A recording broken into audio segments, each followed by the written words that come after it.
Bismillahirrahmanirrahim. Assalamualaikum warahmatullahi wabarakatuh. Waalaikumsalam warahmatullahi Alhamdulillahi rabbil alamin. Wassalatu wassalamu ala asyrafil anbiya'i wal mursalin. Wa ala alihi wa ashabihi wa man tabi'ahum bi ihsanin ila yaumiddin amma ba'd.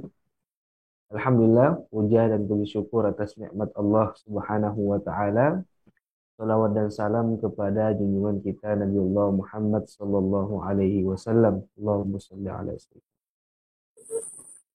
Jemaah sekolah fikih Live yang dirahmati Allah Subhanahu wa taala, kita bersyukur atas segala nikmat yang Allah berikan kepada kita di mana kita pada malam hari ini dipertemukan kembali dalam rangka acara kesayangan kita yaitu Sekolah Fikih Live yang diselenggarakan oleh Rumah Fikih Indonesia. Sebagaimana di jadwal kita biasanya di Jumat malam atau di malam Sabtu, kita akan kembali membahas terkait usul fikih. Yang mana pada malam hari ini kita telah memasuki hukum taklifi yang kedua, di mana di 2 pekan yang lalu kita membahas hukum taklifi yang pertama yaitu wajib. Malam ini kita akan memasuki hukum taklifi yang kedua yaitu mandub. Tentunya akan dibersamai oleh dosen kita, Ustadz Isnan Ansori LCM. Dan beliau telah hadir bersama kita di Zoom. Mari kita sapa sebentar. Assalamualaikum Ustadz. warahmatullahi wabarakatuh. Kaifa halukum Ustadz? Alhamdulillah sehat. Antum kayaknya lagi pilek nih ya suaranya. Lagi mendem tadi ya. Sorry. Oh ya. Iya, baik. Lagi musim pancaroba. Ya syafakallah, syafakallah. Amin, amin. Baik, jemaah sekalian yang dirahmati Allah Subhanahu wa taala, dosen kita telah berada di Zoom bersama kita.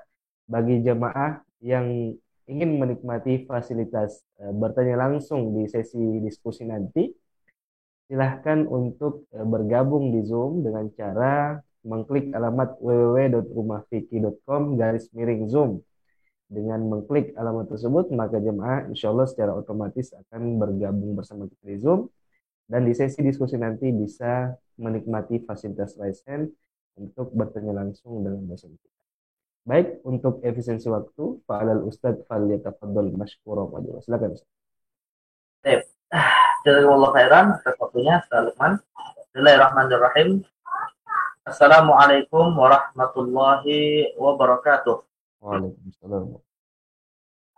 Alhamdulillahi rabbil alamin wal 'aqibatu lil muttaqin wala 'udwana illa 'alal zalimin. Wassalatu wassalamu ala man ba'athahu rahmatan lil alamin sayyidina wa habibina wa qurrati a'yunina wa maulana Muhammadin wa ala alihi wa sahabatihi wa man sara ala nahjihi ila yaumiddin amma ba'd. Rashrah li sadri wa yassir li amri wahlul 'uqdatam min lisani yafqahu qawli. Allahumma 'allimna ma yanfa'una wanfa'na bima 'allamtana warzuqna ilman yanfa'una ya rabbal alamin. Alhamdulillah kita senantiasa bersyukur pada Allah Azza wa Jal pada kesempatan di malam hari ini dan juga di bulan yang dimuliakan, yaitu salah satu bulan haram, bulan Rajab ini. Kita diberi kesempatan oleh Allah untuk kembali mengkaji ilmu ya, dan juga tentunya dalam rangka untuk kita memenuhi kewajiban kita talabul ilmu kepada Allah Subhanahu wa taala, khususnya dalam ilmu usul fikih. Dan kita berharap mudah-mudahan waktu-waktu yang kita lalui dalam kajian ilmu ini sepertinya tercatat sebagai amal ibadah di Allah Subhanahu wa taala yang kelak mudah-mudahan jadi wasilah untuk kita bisa mendapatkan rahmat dari Allah berupa jannah ya insyaallah. Amin. Selanjutnya salawat dan salam juga kita sampaikan kepada Sayyidul Mursalin Nabi Muhammad sallallahu alaihi wasallam telah menjelaskan kepada kita risalah Allah furu'an wa usula ya. Telah menjelaskan kepada kita bukan hanya bagaimana kita menjalankan syariat Allah ini dengan benar, tapi juga ya, memahaminya dengan baik, memahaminya sesuai dengan apa yang menjadi tujuan dari syariat ini yang diturunkan kepada umat manusia. Dan insya Allah pada malam hari kali mengkaji ilmu yang disusun oleh para ulama tentunya berdasarkan apa yang menjadi warisan dari para nabi alaihi salatu wassalam, yaitu terkait ilmu usul fikih. Dan tadi sudah disampaikan oleh Ustaz Lukman, insya Allah kita pada malam hari ini akan membahas hukum syariah yang kedua ya, atau hukum syariah yang kedua dari hukum taklifi, atau dari klasifikasi hukum yang pertama yaitu hukum taklifi. Ya, karena pada pertemuan sebelumnya sudah kita bahas juga bahwa hukum syariah itu bisa dibedakan menjadi dua ya. Ada hukum taklifi, ada hukum wad'i. Yang mana hukum taklifi adalah terkait dengan hukum yang nanti ada konsekuensi pahala dan dosanya. Nah, sedangkan kalau hukum wad'i itu adalah hukum yang terkait dengan sah dan batalnya suatu amalan. Yang tentunya kalau dari sisi hukum taklifi nanti juga akan ada kaitannya. Nah, terkait dengan hukum taklifi yang akan kita bahas, tadi sudah disampaikan oleh Lukman, kita akan bahas yang kedua yaitu hukum mandub ya. Hukum mandub yang memang kalau dalam kajian usul fikih istilah yang lebih populer adalah istilah mandub, tapi kalau dalam kajian fikih sering kita sebut dengan istilah hukum sunnah ya. Nah, jadi kalau dalam usul fikih sebenarnya yang populer adalah istilah mandub ya, yang sebenarnya ya secara substansi sama dengan istilah sunnah itu sendiri. Nah, namun tanpa berpanjang kalam ya, kita akan langsung mulai saja Ustaz Lukman membaca tulisan yang sudah kita siapkan terkait dengan hukum taklifi kedua ini yaitu hukum mandub. Ya, Ustaz Lukman. Baik, Ustaz. Baik, kita masuk ke PDF kita pada malam hari ini yaitu hukum-hukum syariah, hukum taklifi yang kedua yaitu mandub. Pengertian mandub secara bahasa, istilah mandub, al-mandub berasal dari kata an-nadb, an-nadbu yang bermakna seruan untuk menuju sesuatu. Ad-du'a ila amrin. Dengan demikian, mandub berarti objek yang diseru kepadanya. Sedangkan secara terminologi usul fikih, mandub didefinisikan sebagai berikut. Ma talaba syari'u fi'luhu min ghairi ilzam. Wa rattaba 'ala imtithalihi al-madha wa thawab. Wa laysa 'ala tarkihi al-dhammu wal iqab. Artinya apa yang dituntut oleh pembuat syariat untuk melakukan sesuatu dengan tuntutan yang tidak mengharuskan. Di mana dengan melakukannya akan mendapatkan pujian dan pahala, dan dengan meninggalkannya tidak terhitung dosa. Di samping istilah mandub, para ulama juga menggunakan beberapa istilah untuk perkara yang dianjurkan untuk dilakukan, seperti sunnah, nafilah, mustahab, tatawwu', muraghhabun fi, ihsan, hasan, adab, dan fadilah. Nah, ini pembahasan pertama ya terkait dengan hukum mandub yang sebenarnya dalam PDF yang akan kita kaji pada malam hari ini ada 3 pembahasan ya terkait dengan hukum mandub. Yang pertama adalah definisinya yang tadi sudah dibacakan oleh Ustaz Lukman, dan yang kedua yang nanti akan kita lanjutkan yaitu cara mengetahui perkara mandub dalam teks-teks syariah yaitu dalam Al-Quran dan Sunnah, dan yang ketiga klasifikasi atau jenis-jenis dari hukum mandub. Nah, ini 3 hal yang insya Allah nanti akan kita bahas pada malam hari ini. Dan dari sisi definisi seperti yang tadi disampaikan ya, bahwa mandub itu merupakan pola maf'ulun bihi ya. Jadi dia kalau dalam ilmu shorof merupakan isim atau kata benda dengan pola maf'ul ya, sebagai objek dari suatu aktivitas. Yang mana aktivitasnya disebut dengan an-nadab ya. Dan an-nadab itu sendiri maknanya adalah ad-du'a ila amrin muhim ya, yaitu seruan untuk melakukan sesuatu yang penting sebenarnya ya. Jadi bukan hanya sekedar seruan kepada sesuatu, tapi sesuatu ini dianggap penting. Makanya kalau dalam bahasa Arab jemaah sekalian, seruan untuk berperang, ya seruan untuk berperang itu disebut juga dengan bahasa Arab istilahnya adalah al-intidabu lil qital. Ya. Jadi kalau dalam buku-buku sejarah misalnya ya, kita kalau baca Sirah Nabawi atau Al-Maghazi ya, hadis-hadis tentang masalah peperangan, nah itu sering kita akan temukan istilah intadaba lil qital. Ya, maknanya adalah seruan untuk berperang. Ya. Nah, jadi ini makna mandub secara bahasa. Nah, namun kalau kemudian kita definisikan atau kita letakkan istilah ini dalam terminologi usul fikih yang menjadi salah satu varian lima hukum taklifi, ya maka hakikatnya mandub dan wajib itu sama, ya, yaitu sebagai suatu hal yang diperintahkan. Dia masuk dalam kategori amrun, ya, sesuatu yang diperintahkan, yang dituntut oleh syariat untuk kita melakukannya. Tapi bedanya adalah kalau yang namanya wajib seperti yang sudah kita bahas sebelumnya, perintah untuk melakukannya itu terkait, nanti perbedaannya dengan sunnah adalah kalau ditinggalkan gitu ya. Jadi kalau perintah itu berupa hukum wajib ataupun mandub, dari sisi kalau kita melakukannya konsekuensinya sama, yaitu imtitsalul madahi wa thawab. Kita bisa mendapatkan pujian dari Allah dan tentunya mendapatkan pahala darinya. Tapi bedanya dengan hukum wajib yang sudah kita bahas sebelumnya adalah konsekuensi kalau kita meninggalkannya, ya. Jadi kalau kita meninggalkan perintah yang dia akan dikonsekuensikan hukumnya wajib, atau implikasi dari perintah itu hukumnya wajib, maka meninggalkannya akan mendatangkan celaan dan dosa. Tapi kalau meninggalkan hukum mandub atau perkara-perkara yang dihukumi mandub, maka ya tidak sampai kemudian kita mendapatkan celaan atau juga tidak tercatat sebagai pelaku dosa. Ya, makanya kalau kita bicara dosa itu, jamaah sekalian, dosa itu ada dua sebenarnya ya, melakukan apa yang diharamkan dan meninggalkan apa yang diwajibkan. Tapi kalau meninggalkan apa yang dimandupkan atau melakukan apa yang nanti akan kita bahas ya pada pertemuan yang akan datang, yaitu melakukan apa yang dimakruhkan misalnya, itu tidak sampai mendatangkan dosa. Ya. Jadi intinya sekali lagi, mandub itu dari sisi melaksanakannya itu sama seperti wajib, mendatangkan pahala, tapi konsekuensi yang berbeda adalah kalau kita meninggalkannya, yang itu nanti berbeda dengan hukum wajib. Nah ini kurang lebih yang masyhur lah ya untuk kita pahami dari istilah mandub yang mana berbeda dengan hukum wajib. Kemudian bagaimana cara kita mengetahui ya pola-pola seperti apa di dalam Al-Quran dan Sunnah, cara bagaimana kita bisa mengetahui suatu perbuatan itu dikategorikan hukumnya mandub. Nah ini akan kita bahas pada persoalan yang kedua, yaitu cara mengetahui perkara mandub dalam syariah. Untuk Ustaz Lukman. Baik. Selanjutnya yang kedua, cara mengetahui perkara mandub dalam teks syariah. Pada dasarnya tidak ada ungkapan khusus dalam Al-Quran dan Sunnah yang menunjukkan kepada perkara yang mengandung hukum mandub. Hal ini berbeda dengan hukum wajib yang memiliki ungkapan khusus seperti fi'lul amri atau kata kerja perintah, dan beberapa kosakata dalam bahasa Arab seperti faradha, kataba, dan amal.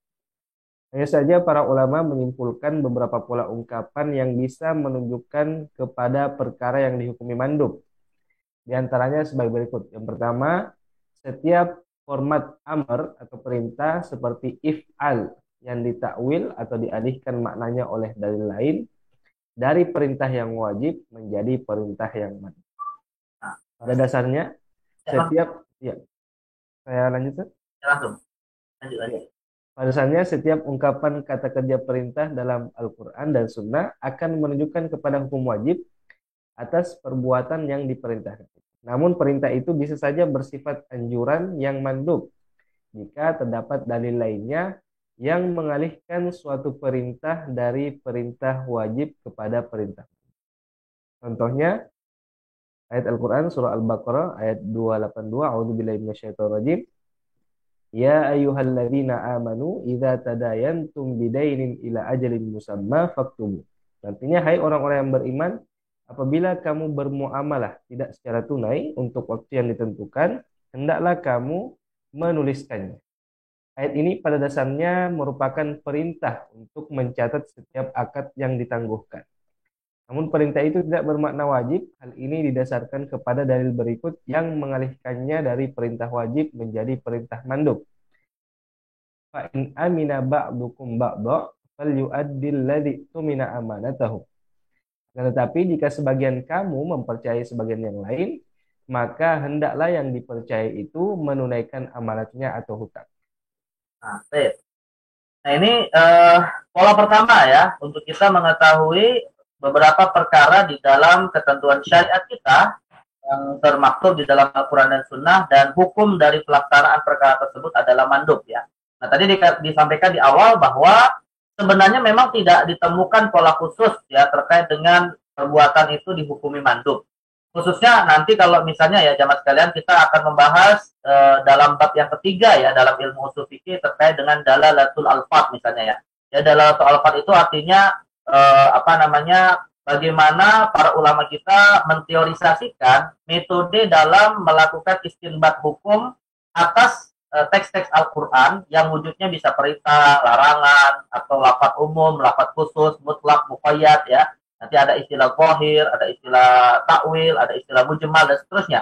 Nah rupanya kalau kita bicara misalnya dalam konteks suatu ungkapan yang wujudnya amrun, perintah gitu ya, yang dalam bahasa Arab menggunakan apa namanya fi'il amri seperti if'al ataupun pola-pola pola-pola kata kerja perintah lainnya, itu sebenarnya memang konsekuensi asal yang harus dipahami seorang muslim itu adalah hukumnya wajib. Ya, makanya mayoritas ulama berpendapat bahwa al-amrul mutlaq yaqtadil wujub, ya, bahwa yang namanya perintah itu di dalam di dalam syariat hukum asalnya adalah wajib. Nah, karena itulah pada asalnya pola kata kerja perintah ya itu merupakan sigoh atau ungkapan yang secara khusus menjadi ungkapan wajib seperti yang sudah kita bahas pada pertemuan sebelumnya ya. Nah, malah para ulama usul fikih seperti Syekh Ali Abdul Qadir An-Namlah dalam kitab Muhadzabnya itu mengatakan tidak ada pola khusus ya yang menunjukkan kepada hukum mandub itu sendiri gitu ya, kecuali dalam wujud-wujud yang nanti dikaitkan dengan pola hukum wajib, tapi rupanya disimpulkan hukumnya adalah sunnah. Termasuk nanti bentuk-bentuk pola yang lain ya, di samping yang tadi sudah dibaca oleh Ustaz Lukman, yaitu ketika ada yang namanya kata kerja perintah yang pada asalnya adalah hukum asalnya wajib, tapi rupanya ditakwil ya. Takwil itu artinya dialihkan, bukan diambil makna asalnya, tapi diambil atau dialihkan kepada makna yang lain yang juga dikandung oleh lafaz tersebut, tapi makna ini sebenarnya makna yang lemah, hanya saja dia menjadi kuat ketika didukung oleh dalil yang lain. Nah, jadi logikanya begini jamaah sekalian, pada asalnya ya kata kerja perintah itu hukumnya wajib, itu makna kuatnya. Tapi yang namanya kata kerja perintah juga mengandung makna yang lemah. Nah, makna yang lemahnya itu apa? Makna yang lemahnya itu adalah perintah yang sifatnya anjuran saja. Nah, pada asalnya kita sampaikan, seorang muslim ketika mendapati perintah dalam Al-Quran dan Sunnah, ya hakikatnya yang harus dia pahami ini adalah wajib. Itu yang menjadi hukum awalnya gitu ya. Tapi tidak berhenti sampai situ saja. Ya tentunya ya harus mencari dalil lain yang mungkin bisa mengalihkannya dari wajib menjadi perintah yang tidak wajib. Nah, maka perintah yang tidak wajib ini yang kedua adalah perintah mandub. Nah, seperti yang dicontohkan tadi, misalnya seperti Allah Subhanahu wa taala awalnya ya dalam surah Al-Baqarah ayat 282 memerintahkan kita dalam suatu akad yang ditangguhkan ya, yang dalam bahasa Arab disebut dengan mudayana. Nah, ini mudayana ini sebenarnya atau dain gitu ya. Itu sebenarnya lebih luas maknanya daripada qorad kalau dalam fikih muamalah ya. Jadi yang namanya mudayana itu intinya adalah suatu akad yang sifatnya tidak istilahnya itu tidak kontan pada saat akad itu dilakukan gitu ya, tapi dia ditangguhkan apakah wujudnya jual beli ya, misalnya seperti jual beli salam ataupun hutang piutang yang nanti disebut dengan qorad ya. Nah, jadi intinya Allah Subhanahu wa taala awalnya memerintahkan kita dalam suatu pencatatan akad itu atau dalam suatu akad itu kalau dia misalnya tidak selesai pada saat akad itu diikrarkan harus dicatat ya. Nah, jadi Allah mengatakan faktubu. Ya, faktubu itu kata kerja perintah dari kata kataba yaktubu uktub. Catatlah. Itu kan kata kerja perintah. Tapi rupanya para ulama sepakat ya mengatakan bahwa perintah dalam ayat ini tidak sampai kepada hukum wajib. Ya, kenapa? Karena ditakwil oleh ayat berikutnya di mana Allah SWT memberikan rukhsah lah gitu ya, memberikan keringanan fa in amina ba'dukum ba'dha falyu'addil ladzi mina amanatahu. Kalau kita kemudian sudah merasa aman ya atau merasa tidak akan kemudian ada problem di kemudian hari ya maka tidak harus dicatat ya. Jadi kalau ada orang berhutang misalnya tapi nggak merasa nanti ada masalah di kemudian hari ya tidak harus dia mencatat hutang tersebut. Nah, maka ini menunjukkan bahwa mencatat itu tidak sampai kepada wajib namun hukumnya adalah sunnah. Bayangkan nih jamaah sekalian kalau misalnya setiap akan hutang piutang itu wajib dicatat ya, ini para mahasiswa misalnya yang suka berhutang di warung kan repot juga kalau harus mencatat dan kalau tidak dicatat berdosa gitu ya. Tapi kan kayaknya lu waktu kuliah pernah berhutang nggak di kantin kampus? Nggak pernah, Ustaz. Oh, nggak pernah, alhamdulillah. Tidak boleh, Ustaz. Ya, bukan nggak pernah ya, tidak boleh.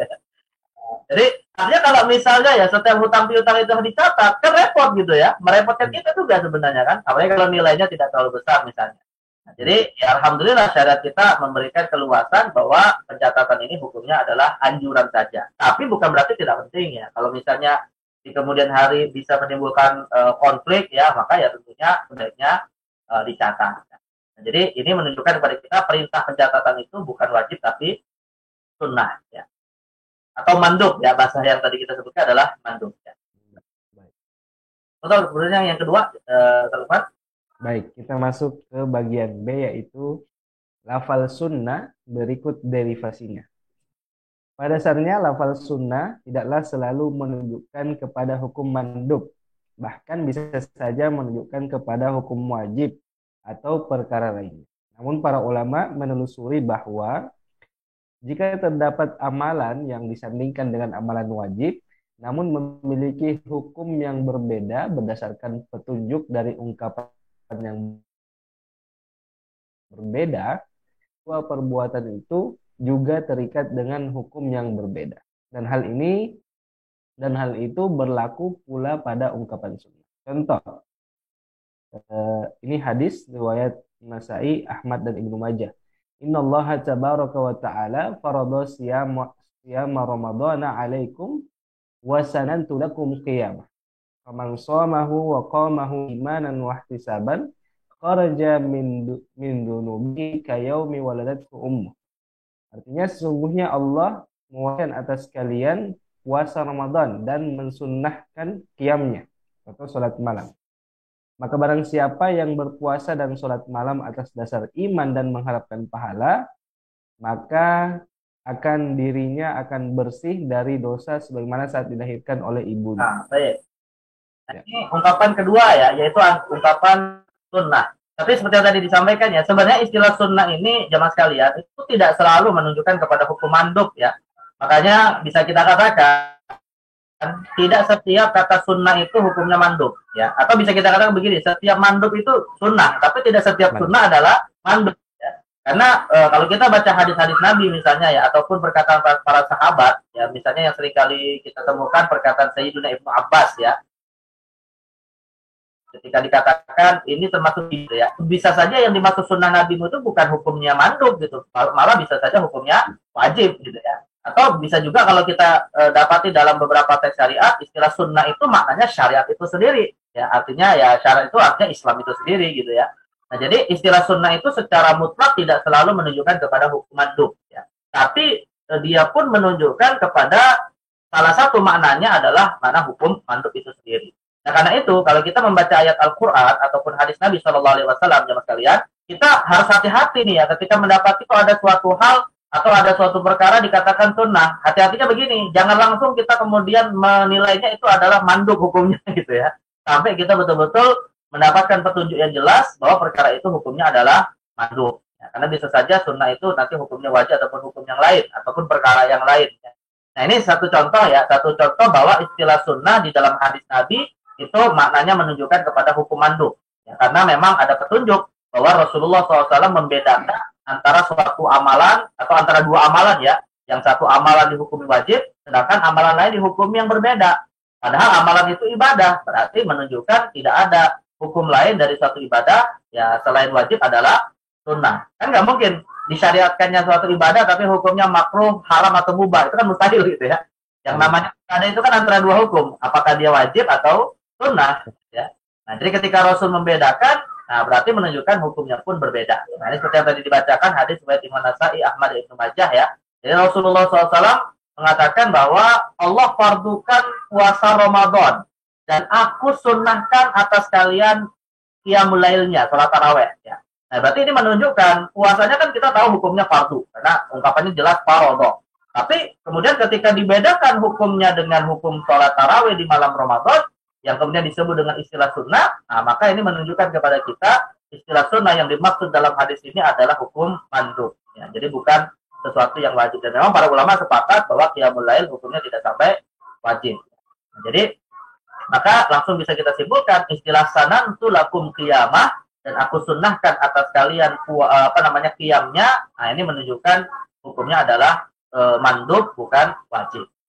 Nah, ini ungkapan yang bisa sebagai salah satu petunjuk perkara itu dihukumi mandub, walaupun tidak mutlak gitu ya, tapi sebagai salah satu petunjuknya. Kemudian yang ketiga, betul. Kita masuk ke bagian C, yaitu lafal atau konteks perkara yang mengandung keutamaan.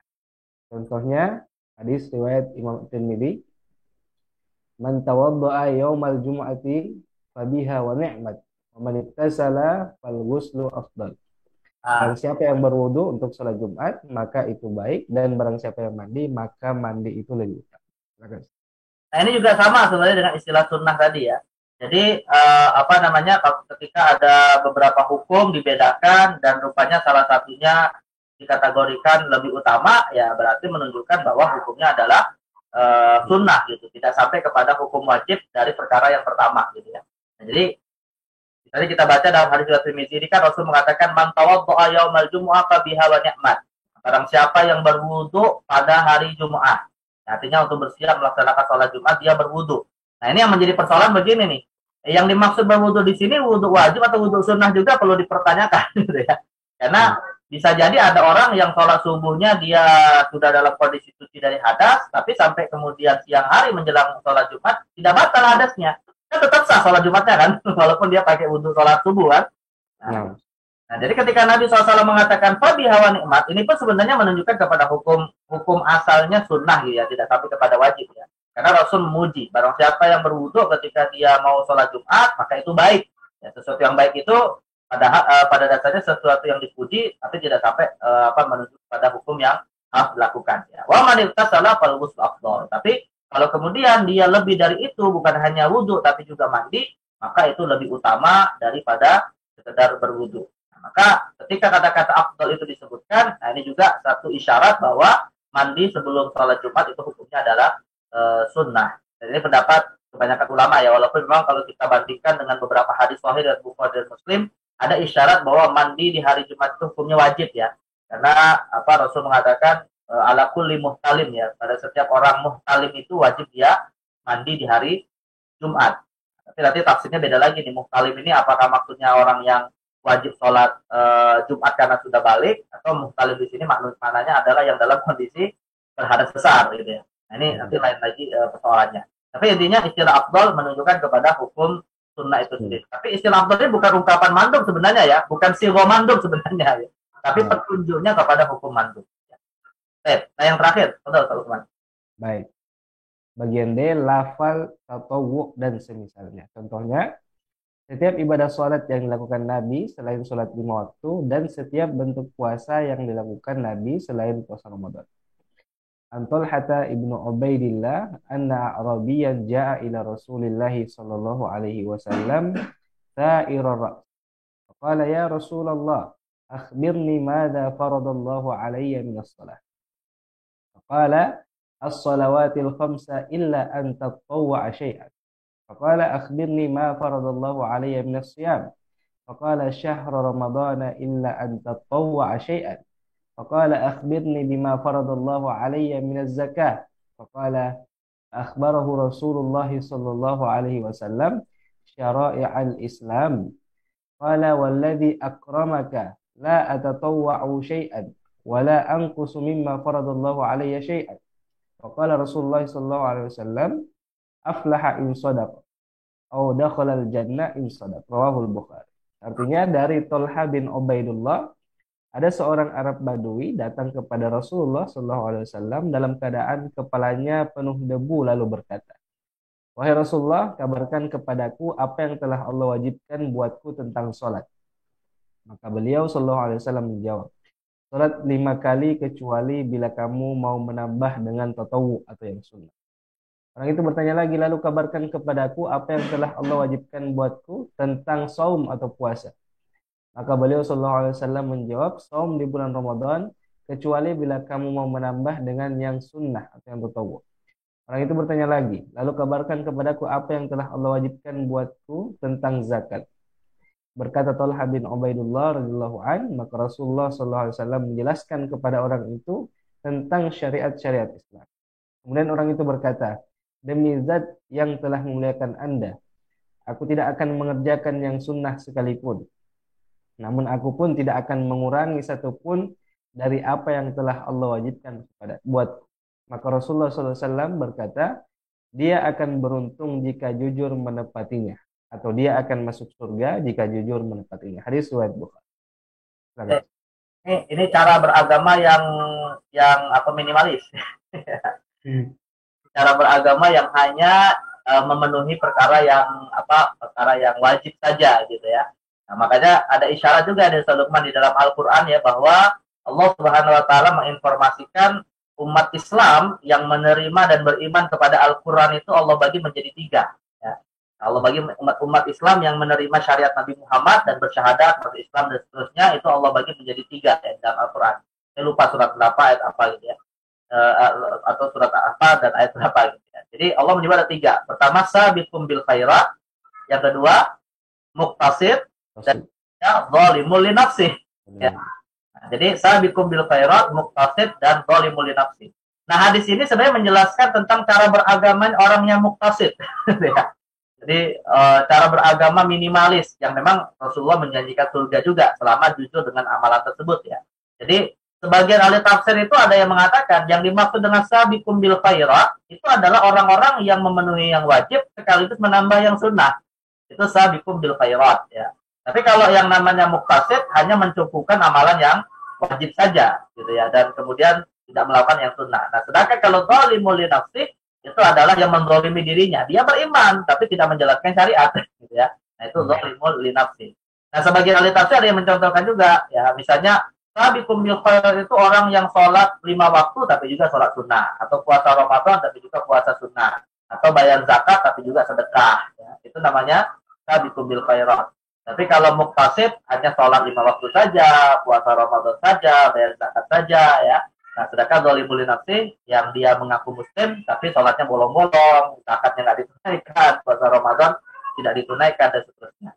Nah, jadi ya ini sebagai tambahan saja ya. Namun kalau kita lihat hadis yang tadi dibacakan oleh Ustaz Lukman, ya ini satu contoh juga bahwa Rasulullah ketika menyebut kata tatawwu ya, itu menunjukkan bahwa amalan yang tatawwu itu hukumnya adalah mandub, tidak sampai wajib. Ini hadis Sahih Bukhari diriwayatkan oleh salah satu sahabat Nabi yang dijamin masuk surga ya. Dijamin masuk surga yaitu siapa? Thalha bin Ubaidillah. Jadi di situ Rasulullah SAW Ubaidillah bin Thalha bin Ubaidillah menceritakan ada salah seorang Arab Baduy ya yang baru datang dari perjalanan jauh, karena digambarkan kepalanya bertaburan dengan pasir, bertanya tentang syariat Islam kepada Rasulullah setelah dia masuk Islam ya, dan akhirnya Rasul katakan, artinya ini juga salah satu metode ya jamaah kita sebagai seorang dai yang ingin mengajarkan syariat Islam kepada saudara kita yang belum mengetahui, maka kita harus menyampaikan dulu perkara yang paling prioritas, itu sesuatu yang wajib gitu ya. Jangan langsung kemudian saudara kita yang baru masuk Islam misalnya dibebankan dengan hal-hal yang sunnah, padahal dia belum mengetahui apa yang wajib dulu gitu ya. Jadi Rasulullah memerintahkan atau Rasul menjelaskan kepada kita metode dalam dakwah juga sebenarnya dalam hadis ini. Rasul sampaikan yang diperintahkan itu yang hukumnya wajib sholat 5 waktu. Kemudian puasa Ramadan, kemudian bayar zakat. Nah, baru ya nanti bisa dimotivasi dengan amalan tambahan untuk menyempurnakan yang wajib, yaitu amalan yang sunnah. Nah, ini juga jamaah sekalian, hadis ini ya menjadi dalil mayoritas ulama yang menyimpulkan bahwa setiap ibadah sholat ataupun ibadah puasa, meskipun Nabi SAW memerintahkannya, tapi bukan sholat 5 waktu dan bukan puasa Ramadan, hukumnya adalah sunnah. Ya, menggunakan hadis ini. Misalnya Nabi SAW memerintahkan untuk sholat witir. Ya, kata Rasulullah SAW, dalam sholat witir itu ada hadis, autiru ya ahlal Quran. Sholat witirlah wahai para pembaca Al-Quran atau penghafal Al-Quran. Ini kata kerja perintah, autiru. Nah, ini pola yang pertama ya, pola yang pertama. Bahwa yang namanya perintah, ya tidak otomatis wajib, bisa saja sunnah. Nah, ketika Rasul mengatakan autiru, itu kan kata kerja perintah. Tapi dia hukumnya tidak sampai sunnah, wajib, karena ada hadis dari Imam Bukhari ini yang mengatakan bahwa yang wajib hanyalah sholat 5 waktu saja. Berarti perintah untuk sholat yang lain hukumnya adalah sunnah. Begitu juga dengan Nabi SAW ketika mengatakan sum ashhurul hurum dalam riwayat Abu Daud ya, puasalah pada bulan-bulan haram. Nah, itu kan kata kerja perintah juga. Tapi rupanya dalam hadis riwayat Bukhari Rasul hanya memerintahkan kita berpuasa Ramadan. Berarti puasa yang lain hukumnya adalah sunnah. Jadi ini sebenarnya menjelaskan juga pola yang pertama dari hukum mandub ya. Tapi yang kita ambil di sini adalah Rasulullah menegaskan ya kata-kata tatawwu sebagai tambahan dari perkara yang wajib. Lalu kemudian orang Arab tadi mengatakan aku tidak mau melakukan yang tatawwu gitu ya, dan Rasul masih menjanjikan kepadanya surga. Nah, menunjukkan kepada kita perkara tatawwu itu hukumnya tidak sampai wajib. Berarti dia hukumnya adalah mandub ya. Nah, ini pola yang terakhir ya untuk kita bisa mengetahui mandub. Yang sebenarnya masih ada pola-pola lain tapi yang populer di antara pola-pola hukum mandub. Dan yang terakhir, Salman, kita akan bahas klasifikasi ya, klasifikasi mandub dari sisi kualitasnya, tingkatan hukum mandub dari sisi kualitasnya. Ya, Salman. masuk ke bagian selanjutnya, yaitu klasifikasi mandub. Hukum mandub berdasarkan kualitasnya dibedakan menjadi 3 jenis. Yang pertama, sunnah muakkadah. Sunnah muakkadah adalah perkara sunnah yang dilakukan Nabi Shallallahu Alaihi Wasallam, di mana Nabi senantiasa melakukannya, seperti sholat 2 rakaat qabliyah subuh. Hadis an Aisyah radhiyallahu anha qalat, "Ma ra'aitu Rasulullah sallallahu alaihi wasallam fi syai'in minan nawafil asra'a minhu ila ar-rak'ataini qabla al-fajr." Muttafaqun alaih. Qala sallallahu alaihi wasallam, "Rak'ata al-fajri khairun minad dunya wa ma fi." Artinya Aisyah radhiyallahu anha berkata, "Aku belum pernah melihat salat sunnah yang lebih disegerakan untuk dikerjakan Nabi sallallahu alaihi wasallam daripada 2 rakaat sebelum fajar." Kemudian selanjutnya, dan Rasulullah SAW bersabda, "Salat 2 rakaat fajar lebih baik dari dunia dan seisinya." Baik. Bagian selanjutnya, bagian B, yaitu sunnah ghairu muakkadah. Sunnah ghairu muakkadah adalah perkara sunnah yang tidak selalu Nabi SAW lakukan, seperti salat qobliyah maghrib. Kemudian selanjutnya ada sunnah zawaid. Sunnah zawaid adalah perbuatan yang disandarkan kepada Nabi Shallallahu Alaihi Wasallam yang bukan merupakan perkara ibadah, seperti aktivitas sehari-harinya sebagai manusia. Dalam hal ini tentu dengan mengikuti tata cara hidup beliau di luar perkara ibadah, terhitung sebagai suatu kebaikan. Namun dengan syarat tidak bertentangan dengan kemaslahatan lain yang lebih besar dalam melakukan perkara sunnah zawaid. Seperti cara berpakaian Rasulullah SAW, layaknya tradisi bangsa Arab. Namun jika dalam hal pemakaian pakaian ini dapat menimbulkan fitnah atau rasa sombong karena berbeda dengan pakaian masyarakat umumnya, maka perkara yang terbaik adalah meninggalkannya. Istilah lain untuk jenis sunnah ini adalah adab, fadilah, dan sunnah al-adah. Jadi klasifikasi sunnah ini merupakan amalan ya, atau merupakan syariat yang memang disandarkan langsung kepada Rasulullah SAW ya, qaulan atau fi'lan ya, perkataan atau perbuatan, termasuk apa yang ada di dalam Al-Quran ya. Hanya saja dari sisi kualitasnya memang perkara yang dianjurkan walaupun tidak sampai kepada level wajib ya, bisa dibedakan paling tidak menjadi 3 jenis ini ya.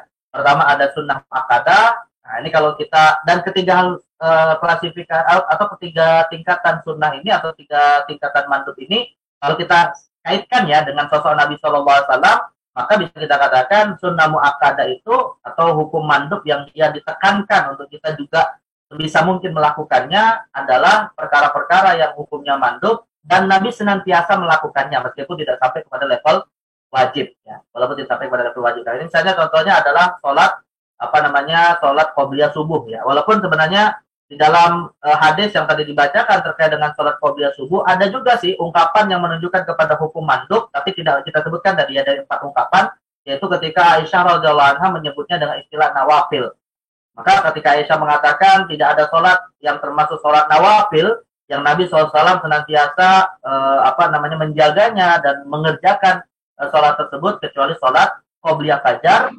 Sebenarnya ini ungkapan yang menunjukkan kepada hukum sunnah karena ada istilah nawafil, tapi bukan sekedar sunnah biasa ya, karena juga ada semacam tekanan bahwa Rasulullah SAW senantiasa melakukannya dan mungkin bisa saja Rasul tidak pernah meninggalkannya, itu sholat qobliyah fajar ini tadi atau qobliyah subuh ini, dan lalu menyebutkan adanya nilai pahala besar yang dijanjikan bagi yang menjaga sholat qobliyah subuh ini. Nah, ini menunjukkan bahwa hukumnya adalah sunnah muakkadah ya, atau mandub yang senantiasa dilakukan oleh Nabi SAW, termasuk bisa dikatakan jemaah sekalian, termasuk amalan-amalan sunnah yang Nabi bisa jadi wajib melakukannya gitu ya. Dan kita tidak sampai hukum wajib. Misalnya Nabi SAW wajib melakukan sholat tahajud, Nabi SAW wajib melakukan sholat duha ya. Nabi SAW juga wajib, misalnya setiap tahunnya beliau berkurban ya. Dan Nabi juga setiap tahunnya juga wajib melakukan iktikaf Ramadan misalnya. Nah, ini walaupun hukumnya wajib bagi Nabi dan bagi umat hukumnya sunnah, tapi sunnahnya tidak sunnah sekedar sunnah ya. Namun naik levelnya menjadi sunnah muakkadah. Jadi setiap amalan yang tidak wajib tapi Nabi senantiasa melakukannya, nah itu masuk dalam kategori sunnah muakkadah. Kemudian yang kedua adalah ya amalan sunnah dia dikategorikan sebagai ibadah, tapi sewaktu-waktu Nabi meninggalkan gitu ya. Bahkan Nabi SAW bisa jadi sering meninggalkannya untuk memberikan kemudahan kepada umat gitu ya. Biar kalau misalnya sering atau sekali-kali Nabi tinggalkan, ya umat tidak menganggapnya sebagai perkara yang wajib. Nah, misalnya seperti sholat qobliyah maghrib ya, ketika Nabi SAW bersabda kepada para sahabat, ya sholatlah sholat maghrib sampai Rasul mengatakan 3 kali liman sya ya, barang siapa yang ingin melakukannya. Berarti kan ungkapan barang siapa yang ingin melakukannya itu ya sebenarnya dianggap sunnah biasa lah gitu ya, karena faktanya ketika Nabi memerintahkan ya, kita melakukannya juga. Nah, jadi ini hukumnya sunnah ghairu muakkadah. Makanya kalau kita bicara sholat rawatib, nanti para ulama fikih kan membedakan ya, ada sholat rawatib yang muakkad, ada sholat rawatib yang ghairu muakkad ya. Karena nanti jumlah yang muakkadnya yang diperselisihkan, ada yang mengatakan 10 sholat ya, atau ada 10 rakaat, ada yang mengatakan 12 rakaat ya. Dalam hal ini kalau tidak salah mazhab Syafi'i menetapkan 12 rakaat. Jadi ini sunnah ghairu muakkad. Nah, yang ketiga ada sunnah zawaid. Nah, zawaid itu sebenarnya kalau dalam bahasa Arab secara bebas maknanya adalah tambahan ya. Jadi tambahan di sini sebenarnya dia adalah sesuatu yang disandarkan kepada Rasulullah SAW, hanya saja bukan dalam wujud ritual ibadah. Atau bisa dikatakan apa yang disandarkan kepada Nabi tapi bukan syariat sebenarnya ya. Ya nanti insya Allah akan kita bahas secara detail pada pembahasan tentang af'alun Nabi. Ya, nanti babnya tentang dalil sunnah. Jadi kalau kita bicara dalil sunnah, nanti dalil sunnah itu para ulama secara khusus membahas beberapa klasifikasi af'alun Nabi, perbuatan Nabi SAW atau sesuatu yang disandarkan kepada perbuatan Nabi SAW. Yang mana memang perbuatan Nabi itu tidak semuanya syariat bagi kita, gitu ya. Karena Nabi Muhammad juga sebagai manusia terikat dengan tradisi masyarakat setempatnya. Beliau berpakaian, ya sama seperti pakaiannya Abu Jahal, gitu ya. Rasulullah makan, ya sama makanannya seperti musuh-musuh beliau, ataupun sama seperti sahabat-sahabat yang lain, gitu. Jadi artinya sama saja gitu ya. Hanya saja ketika seorang muslim gitu ya mau betul-betul konsisten dan maksimal melakukan apa yang dilakukan oleh Nabi, sekalipun itu bisa saja tidak sesuai dengan tradisi dia sebagai atau sebagai manusia dengan budaya yang berbeda gitu ya. Itu pun tidak ada masalah selama tidak mendatangkan fitnah atau tidak mendatangkan mafsadah yang lebih besar. Makanya kan kita dapati ya Lukmannya ada kisah tentang Sayyiduna Ibnu Umar ya. Ibnu Umar radhiyallahu anhu itu kan bukan satu-satunya ya, seorang sahabat yang terkenal sangat betul-betul ingin melakukan semua yang dilakukan oleh Nabi ya. Sampai-sampai diriwayatkan ketika ada satu pohon yang dahannya agak sedikit turun gitu ya. Ada pohon kurma, dahannya agak sedikit turun. Ibnu Umar ketika itu melihat Rasulullah mengangkatnya gitu ya. Mengangkat dahan tersebut ya karena beliau ingin lewat gitu ya. Kan sebenarnya secara logika kan ya begitulah manusia, kalau ada yang menghalangi kan tinggal dialihkan aja gitu kan. Nah, tapi Ibnu Umar ini setiap kali melewati tempat tersebut beliau suka juga melakukan apa yang sebelumnya dilakukan oleh Nabi, sekalipun beliau tidak butuh gitu ya. Jadi beliau tidak butuh untuk dialihkan, bisa saja dia mencari jalan yang lain gitu kan, tapi karena beliau ingin mengikuti Nabi dalam setiap gerak-geriknya, maka di sini sesuatu yang tidak salah, bahkan sesuatu yang baik sekali. Tapi ya dengan catatan tidak menimbulkan mafsadat yang lebih besar. Nah, jadi artinya begini, kalau ada seorang muslim melakukan hal-hal yang dilakukan oleh Nabi dan itu terikat dengan budaya beliau dan bukan syariat, ya bagus gitu ya, nggak ada masalah. Kita nggak boleh mencelanya juga dengan celah-celahan misalnya ini tradisi bahla atau tradisi masa lalu misalnya gitu ya. Nah, nggak bisa kita katakan begitu. Karena kenapa seorang muslim melakukan hal tersebut? Walaupun itu tradisi Rasulullah sebagai bangsa Arab, ya karena kecintaan ya seorang muslim itu kepada Nabi Muhammad Shallallahu Alaihi Wasallam. Jadi nilai pahalanya itu pada kuduahnya, nilai pahalanya itu pada kecintaan pada Rasul. Tapi dengan catatan jangan ada potensi niatan yang lain yang itu malah menimbulkan mafsadah. Misalnya nih tradisi menggunakan imamah ya, tradisi menggunakan imamah. Itu kan Rasulullah melakukannya dan juga orang Arab pada umumnya melakukan itu gitu ya. Tapi kalau misalnya kita pakai imamah kemudian agar menyombongkan diri di hadapan manusia, berbeda dengan masyarakat setempat yang berbeda dengan cara berpakaian seperti itu, nah ini yang menjadi masalah. Karena itulah Imam Ahmad bin Hambal itu sangat tidak suka ketika ada orang Hijaz datang ke Irak menggunakan pakaian Hijaz tapi tidak berbau dengan pakaian orang Irak. Ya, kenapa? Karena di situ ada kekhawatiran terjadinya fitnah. Tapi kalau tidak terjadi hal tersebut, ya maka niatkan sebagai menteladani Rasulullah Sallallahu Alaihi Wasallam, dan inilah yang sebenarnya disebut dengan sunnah zawaid, ya. Sunnatul adah atau adab atau fadilah. Ya. hukumnya sebenarnya di bawah sunnah muakkadah, tapi nilai pahala hukumnya di bawah sunnah biasa, tapi pahalanya terkait dengan niatannya untuk menteladani Rasulullah Shallallahu Alaihi Wasallam. Nanti insya Allah detailnya ini akan kita bahas dalam af'alun Nabi ya untuk sunnah yang ketiga ini. Tapi mungkin sebagai penutup sebelum ada sesi tajab, Salman, tapi saya ingin kasih catatan juga nih jamaah sekalian ya. Sunnah zawaid ini adalah sunnah yang tidak ada qaulun dari Nabi untuk melakukannya. Tidak ada sabda ya. Tidak ada sabda dari Nabi untuk kita, atau Nabi memerintahkannya walaupun perintahnya itu sifatnya anjuran untuk kita lakukan. Ya, jadi ini murni berupa perbuatan Nabi yang disaksikan oleh para sahabat. Ya. Jadi bukan bukan sabda Nabi. Kalau misalnya sabda Nabi atau misalnya dikatakan Nabi menyenangi sesuatu misalnya ya itu hukumnya sunnah, masuk sunnah muakkad atau sunnah biasa ya. Misalnya nih contohnya Lukman. Nabi SAW itu senang kan kalau misalnya di hari Jumat beliau menggunakan pakaian berwarna putih misalnya ya. Pakaian berwarna putih. Nah maka kesenangan beliau ini dan bahkan dalam banyak riwayat disebutkan Rasul memerintahkan juga yaitu bukan sunnah zawaid. Itu sunnah dalam arti memang suatu ibadah gitu ya. Ya mandub dalam arti bisa jadi mandub muakkad atau mandub yang tadi di bawahnya. Tapi itu bukan sunnah zawaid. Tapi kalau misalnya murni perbuatan Nabi dan setelah dianalisa itu ada kaitannya dengan beliau sebagai bangsa Arab atau itu kaitannya dengan beliau sebagai manusia yang juga sama dengan manusia lainnya, nah, maka ini kita sebut sebagai sunnah zawaid. Nah, jadi ini perlu dibedakan ya. Gitu. Baik. Ini hukum mandub ya sebagai hukum kedua dari hukum taklifi. Dan insyaallah pada pertemuan yang akan datang usul fikih yang ke-10 ya teman-teman ya.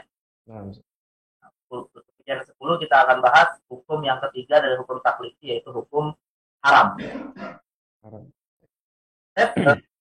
Yang mungkin bisa saya sampaikan kalau masih ada waktu bisa kita diskusikan lebih luas. Baik, kita ucapkan jazakumullahu khairan katsiran kepada dosen kita, Ustaz Isnan Ansori LCMA atas penyampaian materinya pada malam hari ini terkait hukum taklifi mandub. Baik, seperti biasa jamaah sekalian yang dirahmati Allah Subhanahu wa taala, jamaah Sekolah Fikih Live yang menyaksikan kajian kita pada malam hari ini, baik yang live langsung melalui Zoom maupun yang di YouTube dan di Facebook. Kita memasuki sesi selanjutnya yaitu sesi diskusi dan tanya jawab. Silakan bagi jamaah yang ingin bertanya langsung untuk melakukan raise hand agar nanti kita akan persilahkan bertanya langsung. Sambil menunggu yang raise hand, kita bacakan yang masuk di kolom chat yang ada di Zoom. Baik. Pertama dari Pak Yudis. Assalamualaikum. Waalaikumsalam warahmatullahi wabarakatuh. Apakah benar dan ada dasarnya juga bahwa apabila seseorang yang senantiasa sholat qobliyah subuh, kemudian pada suatu saat tertinggal seperti keburu iqamah, maka boleh diqadha setelah sholat subuh selesai? Silakan Ustaz. Ya, kalau dari sisi riwayat hadisnya secara spesifik ya terkait dengan qadha qobliyah subuh yang tidak sempat dilakukan, wallahu alam ya, saya tidak mengetahuinya ya, tapi bukan berarti ketidaktahuan saya ini menafikan keberadaan hadis tersebut gitu ya.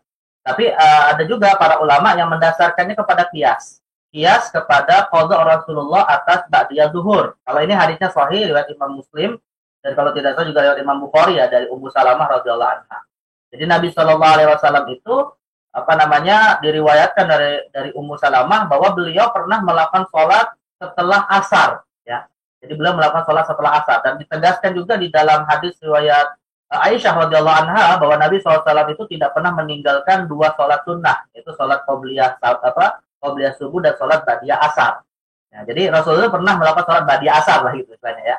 Nah, lantas dalam beberapa riwayat dijelaskan apa yang dimaksud dengan sholat ba'diyah asar Rasulullah itu. Padahal kita tahu kan ya Salukmannya, kan sholat ba'diyah asar ada nggak Salukman? Ustaz? Sholat ba'diyah asar ada nggak?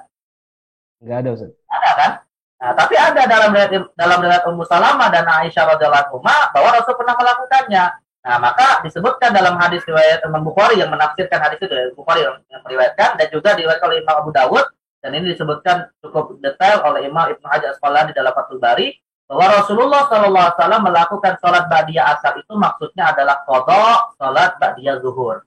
Ya, jadi Rasulullah SAW kemudian mengkisahkan bahwa apa namanya syagolani nasun min bani Abdul Qais ya. Jadi Rasulullah itu setelah sholat subuh disibukkan oleh sejumlah kaum dari Bani Abdul Qais yang bertanya tentang Islam ya an sholati dari sholat ba'diyah zuhur gitu. Hingga akhirnya beliau kemudian bisa melakukannya setelah asar. Nah, jadi ini hadis kalau ini jelas hadisnya ada, riwayatnya sahih dari Imam Bukhari dan Muslim juga dan menunjukkan kepada kita bahwa boleh saja berarti kan mengkodok sholat ba'diyah zuhur setelah asar karena ada suatu sebab yang membuat tidak bisa dilakukannya sholat ba'diyah zuhur. Nah, lantas para ulama beristihad. Kenapa gitu ya? Kenapa hal itu dilakukan? Nah, di antara istihadnya adalah bahwa karena sholat ba'diyah zuhur termasuk sunnah mu'akkadah atau sholat rawatib yang mu'akkadah. Ya, jadi yang mu'akkadah itu kan yang disepakati adalah qobliyah zuhur dan ba'diyah zuhur. Itu termasuk yang disepakati sebagai sunnah mu'akkadah, gitu ya. Nah, lalu Nabi SAW mengkodoknya setelah asar.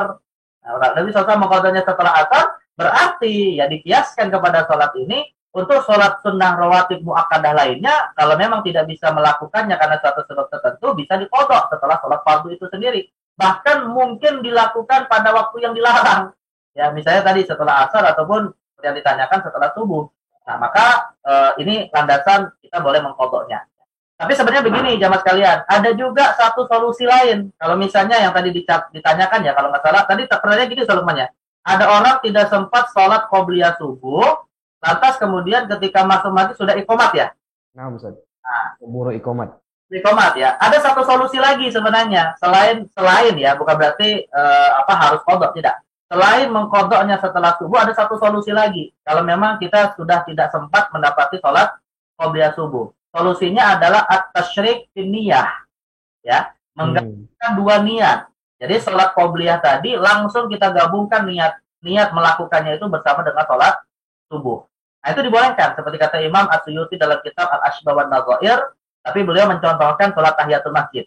Ya, hanya saja intinya kan mau sholat tahiyatul masjid ataupun sholat sunnah qobliyah, nah itu boleh langsung digabungkan niat pelaksanaannya bersama dengan sholat fardu berjamaah. Jadi kita artinya selain dapat pahala sholat fardu juga tetap bisa mendapatkan pahala sholat sunnah. Tapi dengan catatan jangan sampai ini menjadi kita malas untuk Iya, iya. Setelah mengetahui ini sudah nggak qobliyah subuh lagi kayaknya. sama juga gitu ya. Akhirnya datang ke masjidnya pas setelah azan aja, harus setelah iqamat aja gitu ya. Nah, enggak seperti itu. Ya ini kondisi tertentu lah gitu ya, yang kita memang ingin dapat pahala besar tapi situasi membuat kita tidak bisa melakukannya. Maka itu bisa jadi solusi, tapi tetap ya ada kaidah mengatakan al-ajru ala qadri al-masyaqqah ya, bahwa nilai pahala tetap dilipat gandakan sebatas kesulitan yang dihadapi. Artinya kan orang yang sholat qobliyah dalam arti sholat dengan yang hanya meniatkan saja pasti nilai pahalanya beda. Gitu ya. Nah, itu juga bisa apa namanya untuk motivasi kita agar tetap melakukan sholat-sholat ini. Wallahualam ya, kalau untuk apakah ada hadis secara khusus saya tidak mengetahuinya, mungkin nanti bisa saja mencarinya di dalam referensi-referensi hadis Nabi mungkin ditemukan, dan itu ya alhamdulillah kalau ada secara khusus penjelasan tentang masalah ini.